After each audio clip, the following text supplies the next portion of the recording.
Brian Becker, the executive director with the Answer Coalition, an anti-war and social justice organization.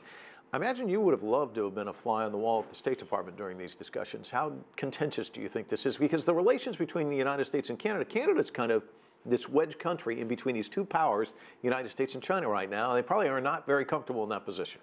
You could see from Justin Trudeau's comments, they're not very comfortable. He said when the two biggest countries, biggest economies in the world fight, other people basically become collateral damage. I mean, he didn't say it exactly that way, but that's clearly what Canada meant.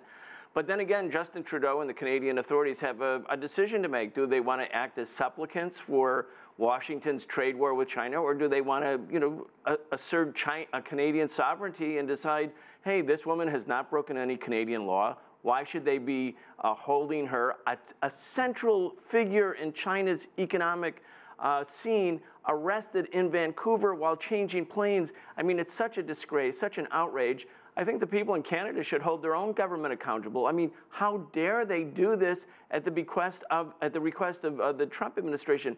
And Trump did this while meeting with Xi Jinping, except it wasn't Trump. He said he didn't know about it. But John Bolton knew about it, and he was in that meeting. I mean, we have different voices conflicting with each other in Washington. Human beings, including this executive, they're the collateral damage too. And throwing somebody under the bus, clearly the administration saying this is all legal, it's not political, and then you have the U.S. president saying, oh, I may get involved in this if it gets us a good trade deal, clearly making it a political issue. You know, if you step back, you'd have to say, that sounds like hostage taking, really, because you're taking a chief executive, a CFO of one of the biggest companies in China, taking her prisoner, not because she violated Canadian law, she's not even charged in American courts, and then saying, but guess what, China? Give us something good. Give us some economic relief. Maybe we'll free her. Doesn't that sound like hostage taking? I mean, in the popular vernacular, that's how it would be understood. She's under indictment from a court in Brooklyn, but there's a famous quote back in the 80s. A judge once said, a grand jury can indict a ham sandwich. We don't see a lot of executives, big executives, white-collar crime, whatever, being nabbed in airports and undergoing 3-day bail hearings. These hearings are over in no time, especially when you can put up this kind of collateral. So talk to us about all of this. How does this shape, especially if you're in China and you're watching this, you're probably puzzled. Yeah, what's happening is that the American government, because it is in pursuit of a new policy towards China, a policy that I think is really ridiculous, not in the interests of the American government, is using the legal system of America, the criminal justice system, to carry out a political or economic policy.